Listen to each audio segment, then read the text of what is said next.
cô cái tôi lần sẽ lo sẽ lo đấy giờ cho cái tên ạ cái sẽ lo chơi coi mình chỉ tôi sẽ lo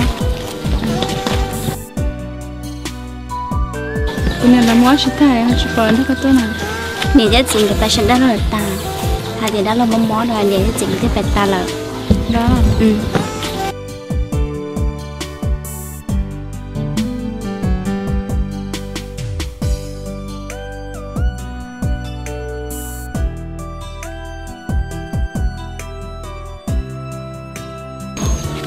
sao phú thọ bà cô sao biết cho có chán đó mà đi bà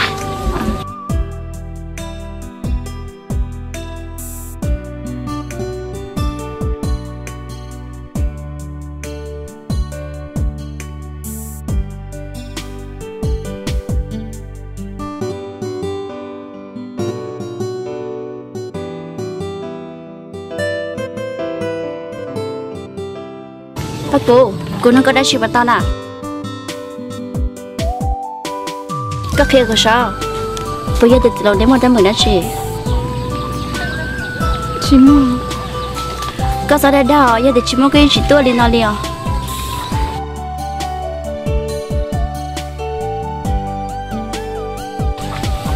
bà cô khi đó cú na ha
thay anh yêu đi chán nó có sự khai đâu của so yêu đi chạy nhá khi mua lợ có sự khai của so yêu đi chát tiệt khai của na ha yêu đi chán na ha có một nó của na cái này mấy xia chỉ xem nu chưa được hết rồi trời cả lấy chán na yêu chết đâu được nuôi đi chán nó nhá tới kia mua lợ na chỉ mua đã chưa chỉ mua đã chưa đi chả nhà tới hai trâu của hai tia công mua nhán tia tờ mù lớn nó nè tôi có nhà nhát là hay xưa nhưng mà chuyện là tại bênนู้นtới rồi nhát đã cắt là lời sót sơ là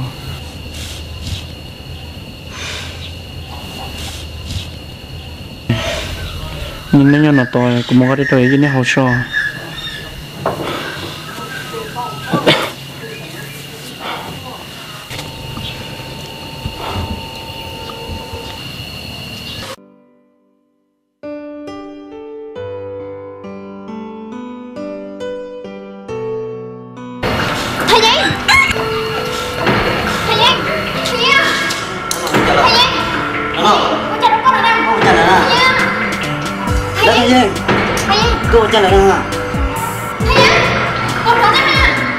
cho chỉ đi chơi một cái tổ không mong yêu đi chán nó con trai của bà một tập cho nó sao bà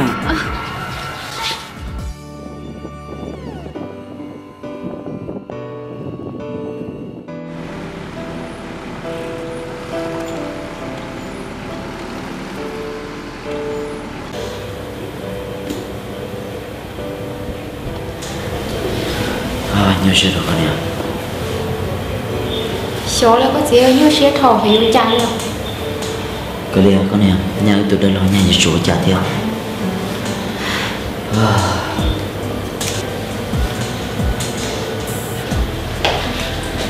thật gì nè bố do hai giang có thực sinh gen nè do với do cơ do liên tại chè nè mình sẽ thay giang to cô đi con đi nè con này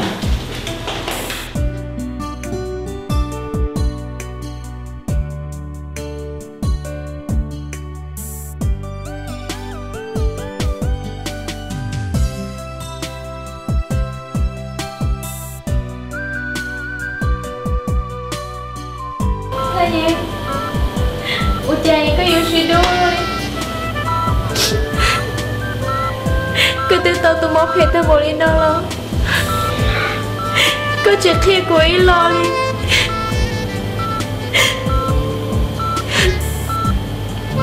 có bố bố tiền này thì gì người yêu tôi ăn lên xơi có chạy bồ lên cha làm gì của yêu lên cha nhau chỉ sợ quá cho nên là có thể cứu từ đó lo nếu như chủ trong sự có chỉ sợ sản xuất trong thời gian này là nhớ cha có một món cho con gì cho coi nên thế lần thứ hai là nhớ được của nó là cái chỉ sợ cái giờ chủ trong của nó nhưng mà chủ trong sự chủ trong của nó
việc gì là mà có nè có khi giờ nhau đi có là những sự tốt tao có đi là nhá cô chỉ vô chỉ tao xài tay của nhau tao là thì có vô hai cô rồi nè tại giờ chị hái có giờ nhau đi có một tay gì lo nhá ai cô xin nên chỉ xài vô cô đó chỉ giờ chị xài vô con nè trời mai tháng tư ta ứ lời có giỏi nhẹ nè lo cả lẹ cô mà nè con đi là mà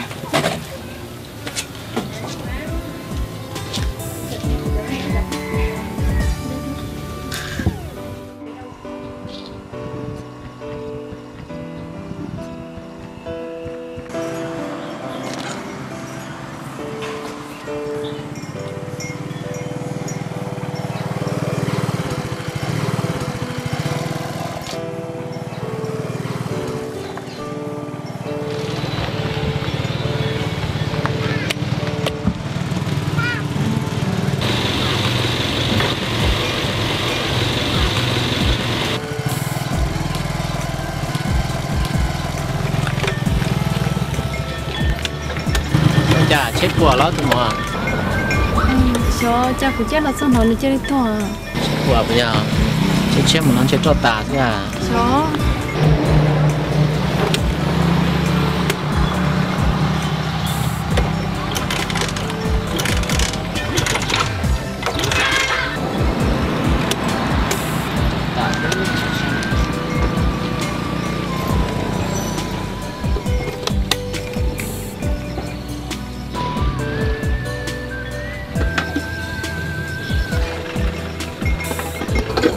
cho cho tà thế à đó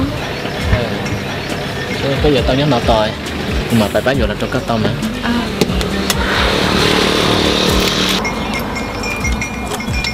cái này là tàu thì nó đang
tôi có tôi lo tôi ok thật gì cô cho cá lọt cho tôi muốn này bà bác của yo à lo món là sẽ sò ô yo có xà yêu của mà cái nhóm nào đó rồi cho này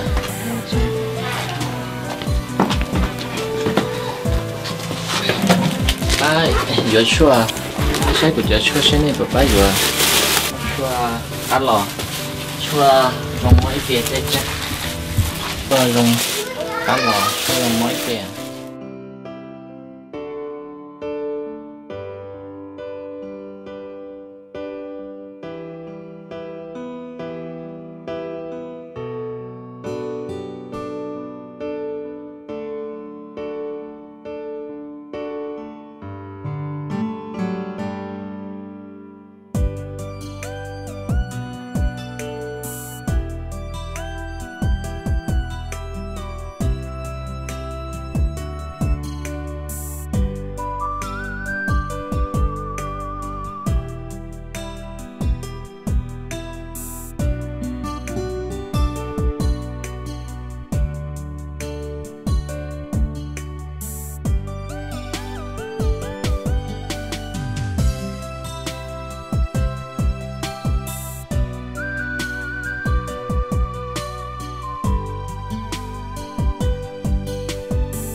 cái này gia đình để tôi đang làm trong cho là xưa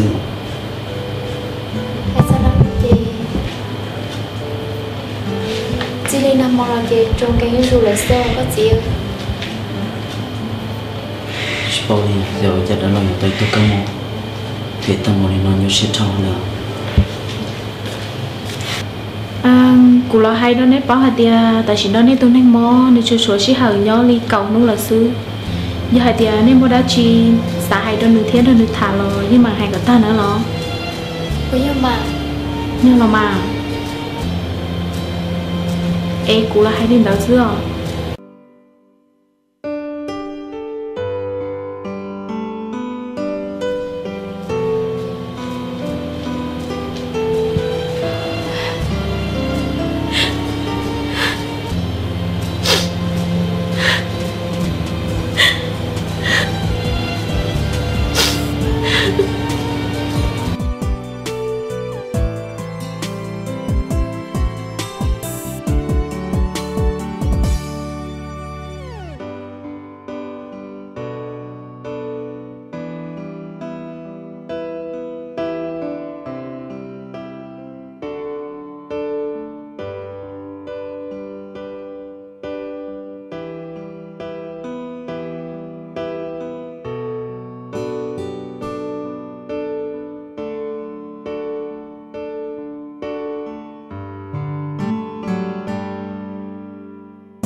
cô yêu chỉ nhớ tới giờ đi nó nữa cô yêu rồi tôi ấy già đã chi lên cô nhớ tới nó sẽ đau luôn cô sao thầu của nó có sao một cái từ đâu tôi liền làm mấy con này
Aku kapag siyo con ở cha con nó của lý con ở nhập họ ship bao chia xứ sao trời mà nó chơi ship bao miếng đồ trồng Aku đi cùng lúc thiên nhà có hẳn cô theo đi hai bên tại chỗ có con ở chỗ đó cái chỗ lưới rau để xí ta xí nó cô chơi chỉ tao ba một ô luôn nên chia thọ có chỉ sao xài đi cha đó của nó do đi cha mà đi hai cuộc chuyện trong chỉ sau đó có chỉ do cái dây tôi tin trong hành liền hai cuộc trong chỉ có hai chữ cài của mà lấy hai cái chừng to nữa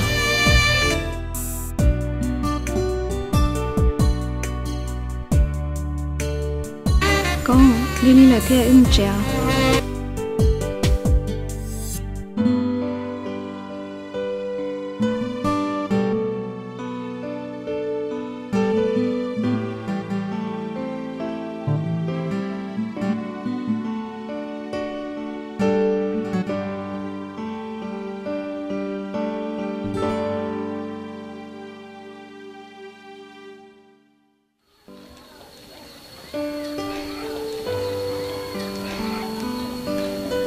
cất tôi là ê tí nhá nè người chị nhớ là ê tí nhá mua đá chị lọ sao chị báo nè con nô đã chị à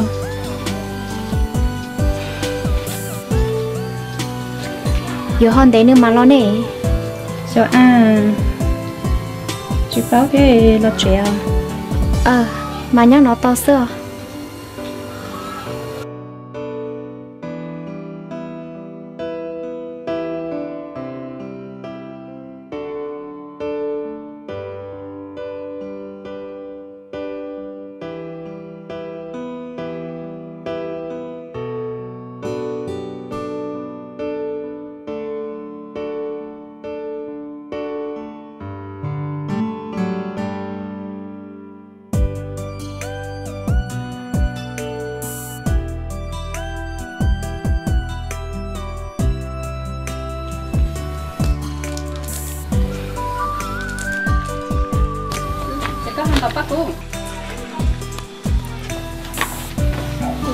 nè yêu cha chị báo à xí chỉ tôn tập bắt cú sao ôi cha có hòn tàu của nó cái tên của tôi này lâu đã chứ nào năng đã chi xếp hệ rồi li bé ta chơi nó chỉ sai tao cho nó xếp hệ rồi li cả nó cú xếp hệ nó lo nương ta thế giờ tụ xếp hệ nè cú tụ nụ tụ chỉ tao tua giờ chỉ mua thả đó tụ chết rồi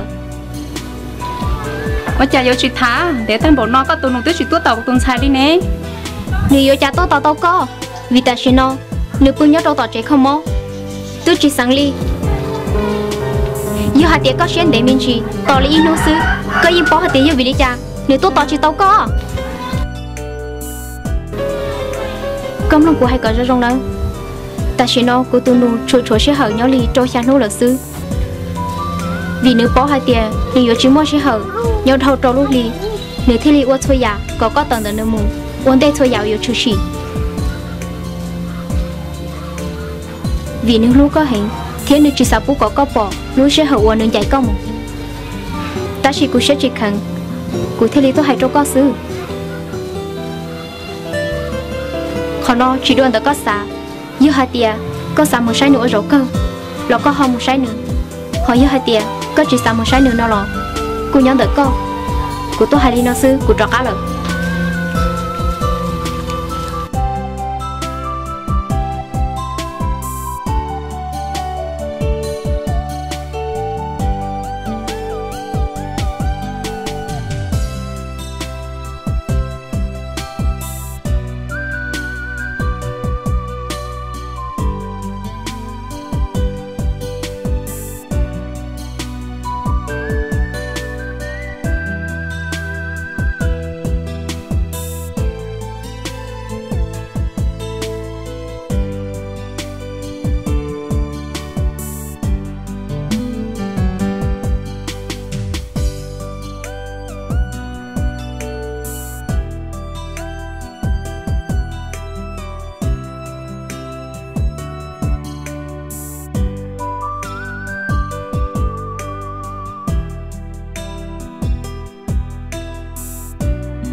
Cô, cái gì mà tiếp theo đó?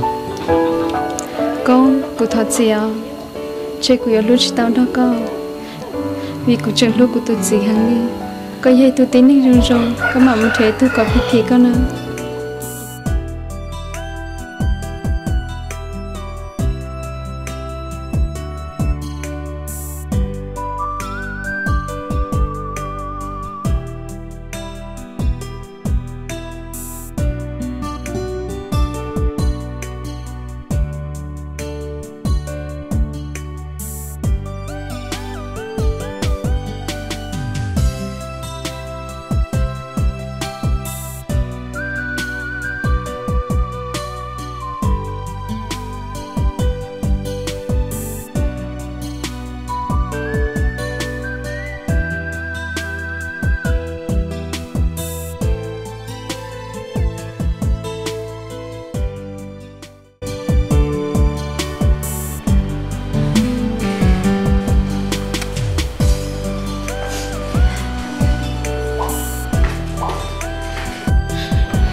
chính giờ và chính giờ bị nó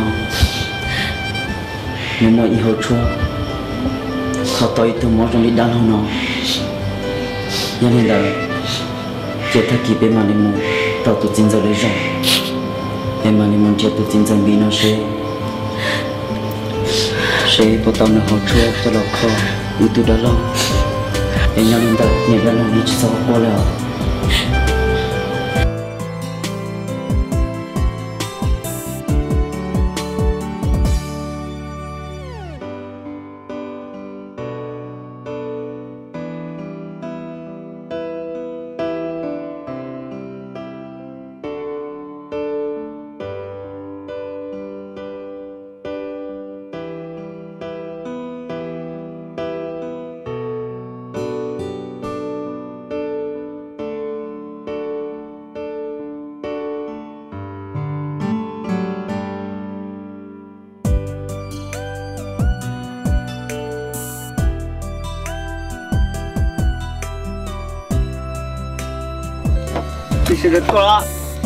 tôi cứ chính giờ qua có bộ bố tụi chính giờ bị lúc chuyển nhất có tin nè giờ lúc bé mà lúc có bùa xuống à lúc bé lo lên đầu trong đó nữa lo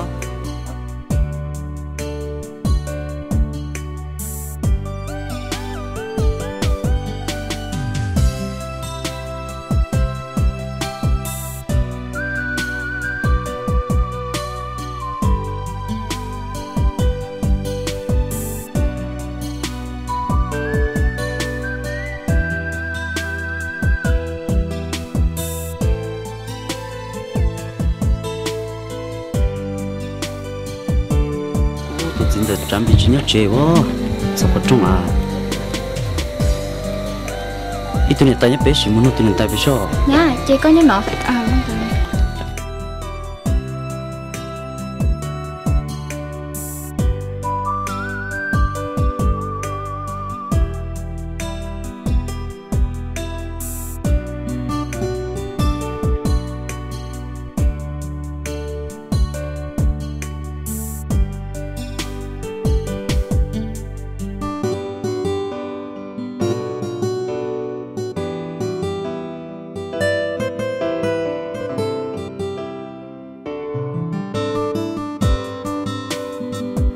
ô nhớ trong phao nhớ trong ní tua là thật chính đâu tôi chính giờ bên này nó bao nhiêu chế là nè ní chỉ nhớ là nó té phát này nó mà nó mua vấn đề té là nó chỉ không ê ta tên nó mà lấy là chế à nếu hạt tia té rồi té phát thiên chỉ tao lo té ở thay kia nó thay lo nữa hay mà nên đó giờ nó chỉ nhớ là chế chắc chắn một chế là linh đó nhưng muốn đi học đâu ở trong đó nè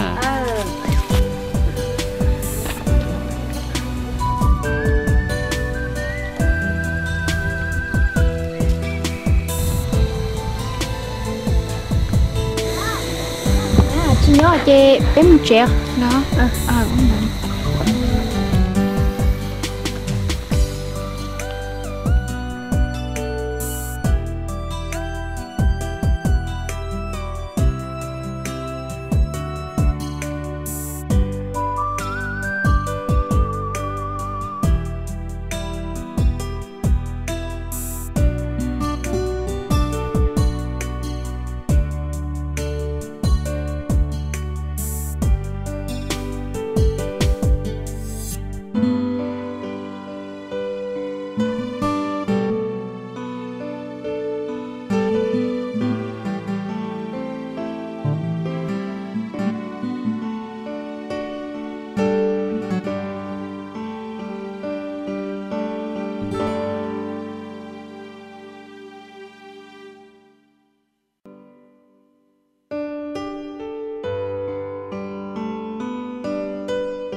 có to là của tôi to cái to nó nó là cái mà đã chơi cái to của nó nó chính giờ của nó là thì cái mấy cô chua nếu khó to của tôi gì này của tôi thầm khó của tôi gì chính giờ thọ có thế mà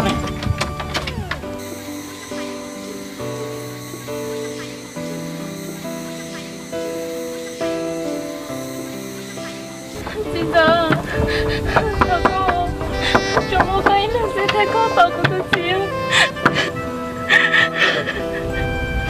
chính giờ biết thật cho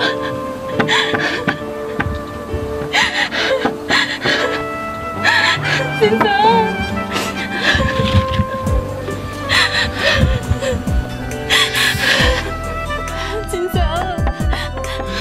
giờ khi mà trông chính giờ khi mà trông tôi có ba cô theo chính giờ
chính giờ thọ có bác của nó mà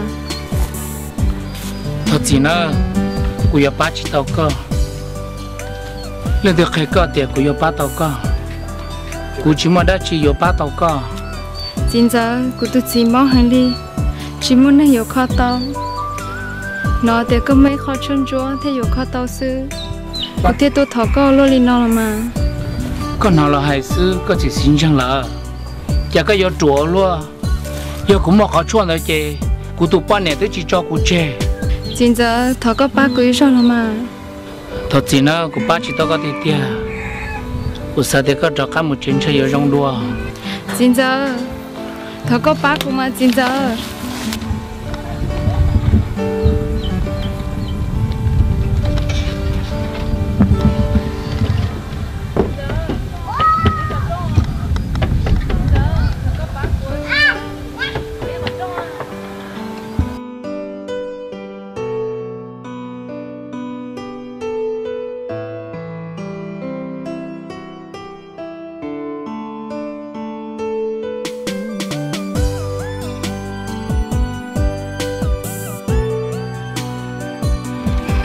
giờ có chỉ tao một chuyện thế nào chính giờ thọ có ba của thiêu thì có ba chỉ tao của nó nói như nó cơ này của tôi chỉ là sư cô thấy đâu có rồi nè vì ba chỉ tao có tiền tiền có ba chỉ tao của nó nói như nó cơ này của thiêu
giờ cái yêu linh nó cái mồ đồ được khó nó cái thằng tôi rồi nó giờ có ba tao của có yêu đã chỉ lòng của yêu có tao trâu có chỉ hai của tao sẽ lòng của yêu muốn có tao trâu có cái tiền là hay đam à chính giờ giờ có ba tao nữa là có yêu có của đã chỉ lòng của yêu có tao trâu có giờ của ba tao con nó cái bậc cả lần được của nhau ô của tụi bạn nè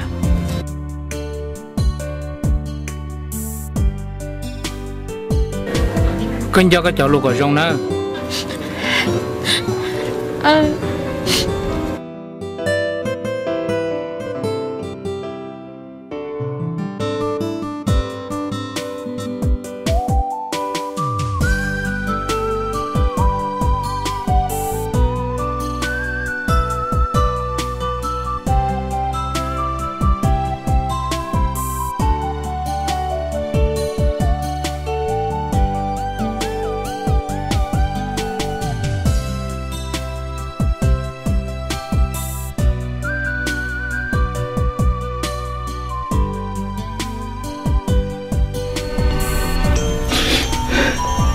cái nè giờ nói cứ tôi ngà có chua cho một chờ lịch tu cho tiền cứ chờ chỉ tao có là tao có cứ chờ tao lịch tu tôi không mà mong tao có để cái tiền tao luôn này giống đó là quá tiền tao đây mà cái nè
thọ gì đó nên sẽ ra tận một sáng rồi bé bọn mình chỉ hơi được cho nhỏ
gì có nhiều chuyện hành liệu của chất chất thay nhân hành liệu nha sơ theo tên rồi này rồi đi cha bố sẽ lo nữa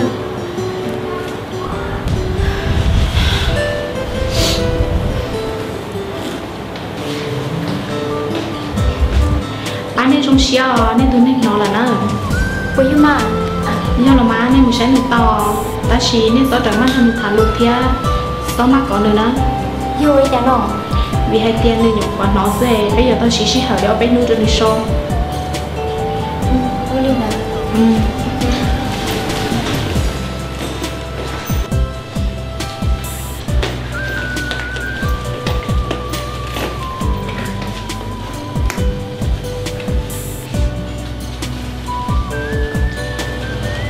nên mà đi sáng nữa nữa em yêu nhau đi bên trên nó mà đi sao tới rồi với nhau đi blog trên nữa mà đi sẵn nó hỗ trợ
gì tầm sân rồi cũng mình trong văn thảo làm có gì nó sẽ đăng rồi có đi mà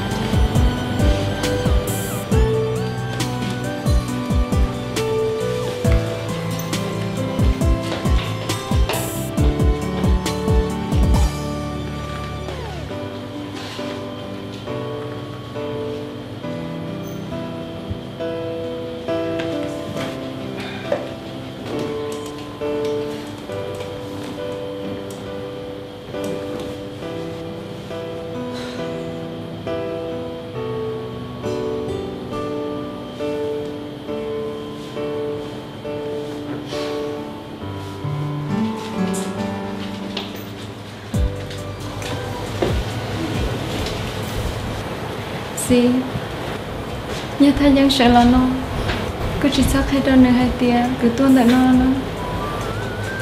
nhân đi chỉ nông sao của lo cả liao hỏi nhân đi nông sao của nó cứ hai tia của nhân chỉ tuôn tại nó đi thế của tôi mua giờ gì là còn đi sau tuần trẻ của là nó nhà yêu đi cha có hay đi có chỉ mua đã chiều đi xăm ra cũng nghe theo cuộc gì là nhau xưa cũng như chuyện cho họ có ai cô bây giờ tiền thay nhau đâu có tu sửa rồi chỉ do còn đã quyết định cái sửa rồi giờ có chuyện khi họ tránh cụ vô chỉ cáo đi có hài nữa si nó có thế mà cụ chỉ cả giờ họ tiền có vô hay chỉ có mong hay trong thay gian sư si cụ yêu bún được bao chuyện tao vì cụ tính chắc lưu cho lại là hả có hai ly cha nó có sự hay đối so si chỉ có mà lịch khai cho con tí hắn đời giờ cái yêu linh nó cái mô đồ được khó nó thằng tôi là nó nó giờ có ba tao cô yêu đã chỉ lâu cô yêu có tao cho con chỉ hai cô rất sẽ lâu cô yêu muốn có tao cho con cái tiền là hay đem mà chính giờ giờ có ba tao nữa là cô yêu cô đã chỉ lâu cô yêu có tao cho con giờ cô bắt tao con nó các bác cả lần nữa của nhau cô tụi bạn nhỉ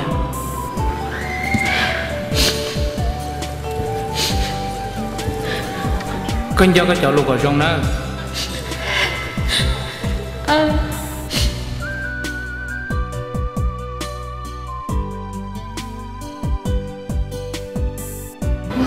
nhá chạy chỗ mua đi cỏ thế rồi nó vô đi chán à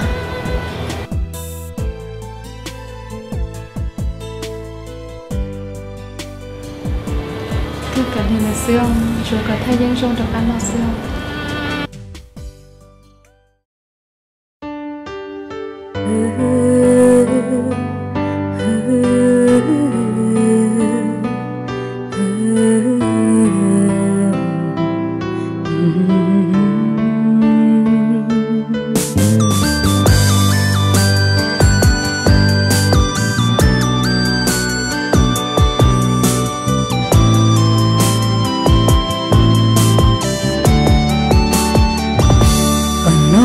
cô tiếng lũ con bảo tư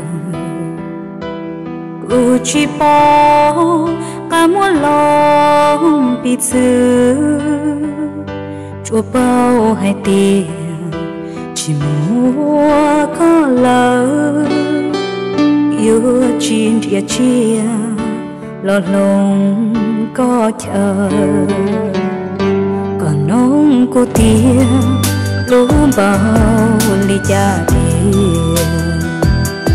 cô chỉ bỏ cái muốn lo biết kia chúa bao hai tiền hồng tia tay nó dòng chỉ mua con cô chỉ bao nhỏ cô lúc đó cha cô nó có chia yêu chỉ muốn con cô cơ tu chia có yêu thôi à hậu cô luôn nên yêu chỉ muốn con cô chỉ uổng còn nông cô thiệt cô luôn có tiền hai kia tập la của họ cũng đua chia chỉ mua đã chỉ muốn đi cha có do cho ba có do cô cho chia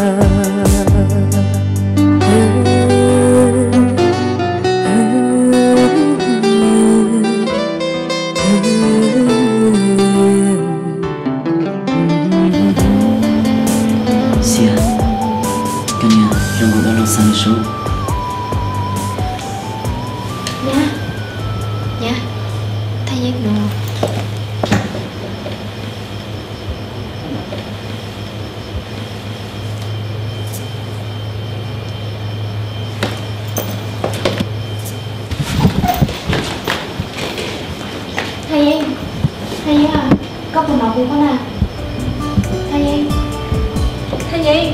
Đã lo. Thầy gì ơi? Có một nọ. Đã lo có một nọ. Có một bò mẹ xỉ nó lo. Thầy gì?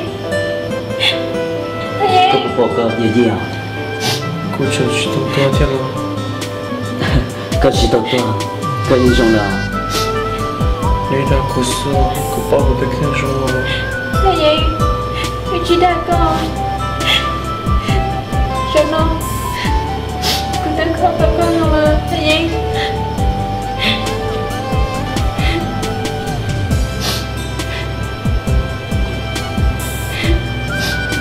Yên cô được khen rồi. Hãy tiền, cô được cảm ơn tận nó nhưng có trong chỉ tao liền. Cái gì rồi là tiếng kia?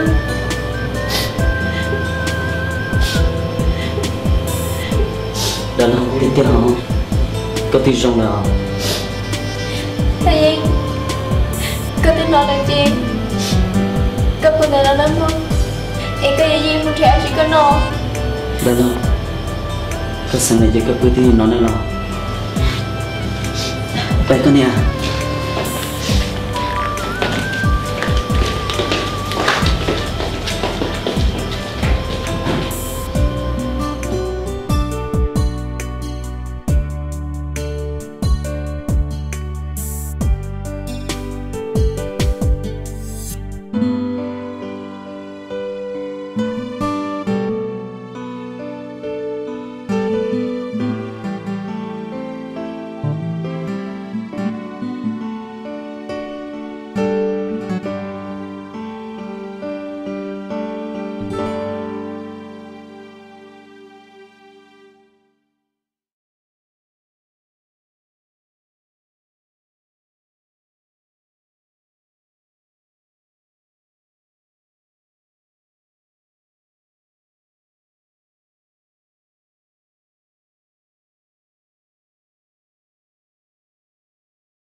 Khá đâu của cháu.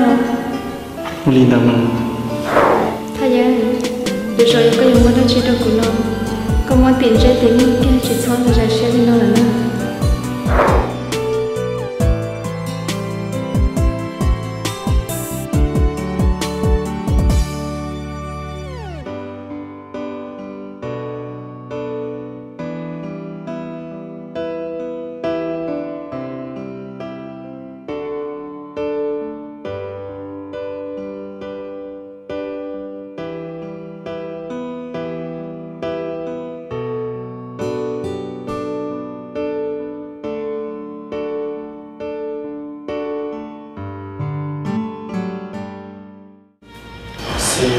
Bà cô chỉ tao sẽ của đi đâu. Thầy gì? Nhà yên chỉ tôi sẽ có liều.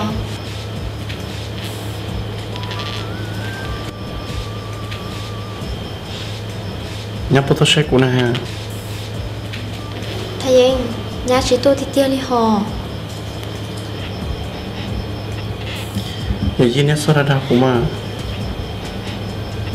Tí tiêu mà đã lo. Nếu đã lo thì chỉ tôi sẽ có liều. Giờ hai tia, bà cô chỉ tôi. Còn nói giờ đã chỉ nó. Chắc sợ nó, tia chắc sợ bị đó bà cô này. Ôi cháu họ là bóng đó nó. Đã lâu. Công lúc của Hải nào. Nhà yên tôi sẽ có cơ. Thì gì? Có mô mô. Cứ chú hai tia. Chỉ yêu khó chỉ tao có rong lần. Ta gì? Có gì từ 9 giờ. Hù tôi hai tia mới từ 9 giờ. Mới họ chua. Yêu khó tao có rong nó. Giờ lên đầu. Nhá thế liền một lần đủ cho nữ hai tia. Giờ nữ khó có rong. Em nhá mà mua vô nữ. Mua nữ con nè nó. Có hai cái cha nó. Của hai thế kia. Mua nu nó. cô yêu nó nhớ sợ kì muốn nó đừng nhớ là theo thay anh cái gì nếu mà cha cô là cô dùng chi bao cô có liên mà đó là tao nhớ cha cô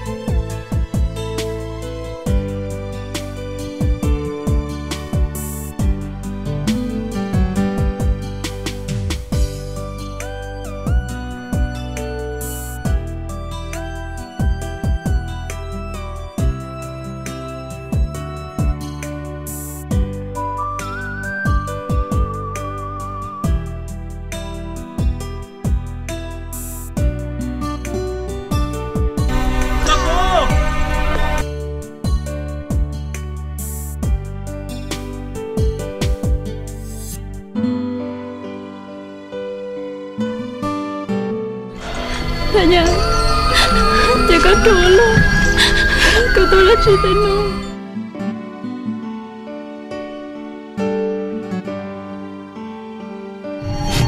Aku tak cakap percaya. Aku cipukan yana.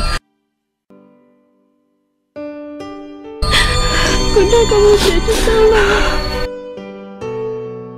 Kita mudah lah tanah. Nanti nikah kau nak. Aku yang kata aku jalan caci.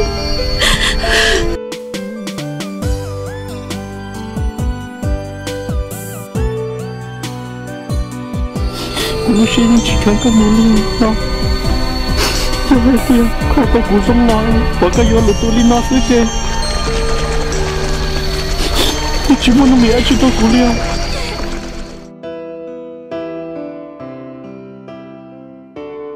Kalian juga cerita aku cerita sih. Saya ceritanya okey lah.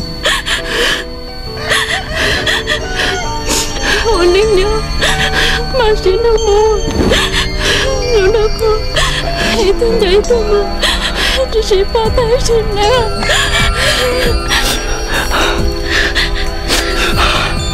Saya.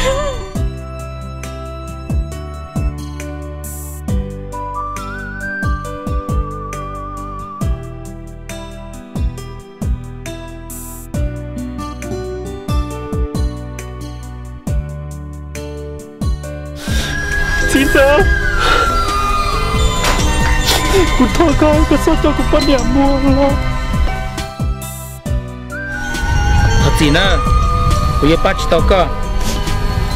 Tasina, ni kedupan ya lah. Aku ya pac taka lah. Tasina ni aku tu. Aku ya mau cerita taka. Ni sudah gaci muce.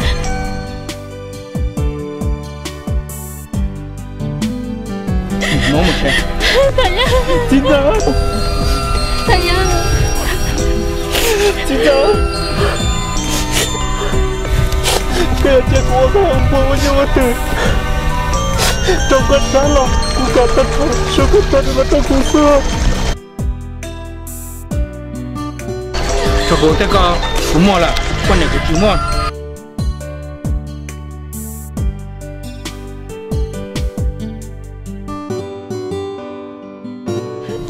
Ya kata aku lajang. Kaya aku pun elina saja. Kau dah mau aku tua sung dua cinta. Kan jaga melu lah.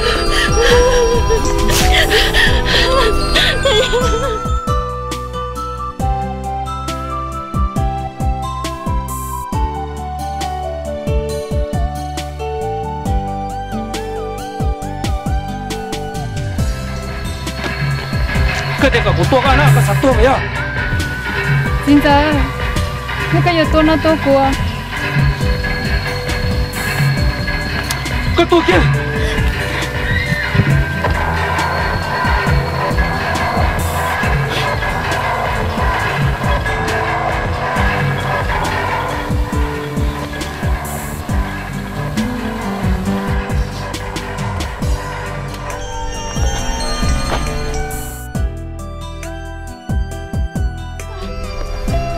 này cho chùa luôn để tên đừng nào sao chia sư ở trên này sao tu để có chua nó chờ chỉ tao có bao nhiêu là u chờ tao nên tao cái lu em nên chỉ lu mà có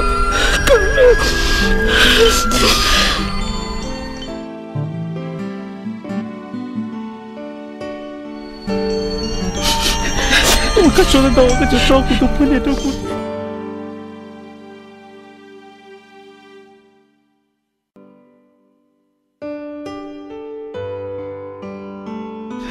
我吃多几张。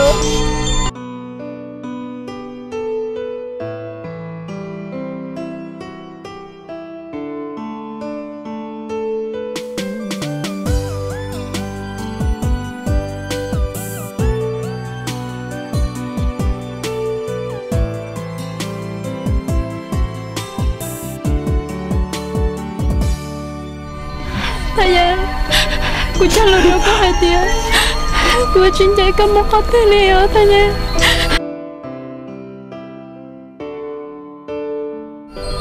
Xin hâm mộ, cô tao cả lời, cô giúp nó cơ.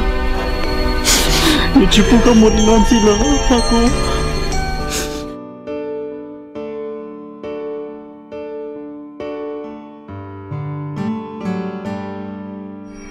Đi nhá, mua cái một trèo. Đi bà trẻ.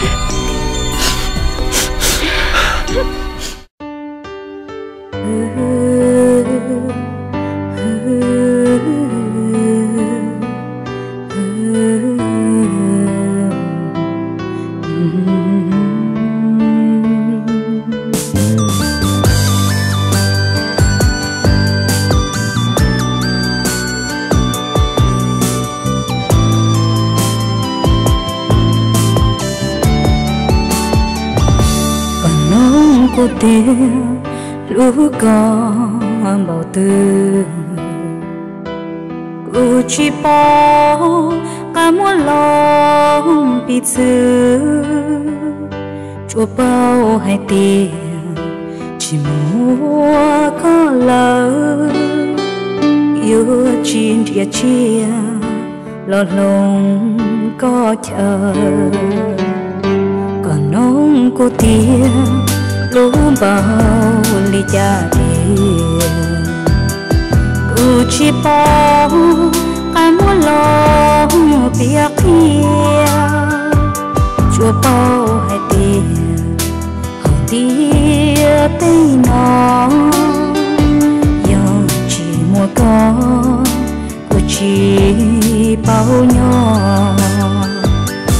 cô lúc có cha cô nó có chia yêu chỉ muốn có cô cơ tu chia có yêu thôi à hậu cô luôn nên yêu chỉ muốn có cô chỉ uổng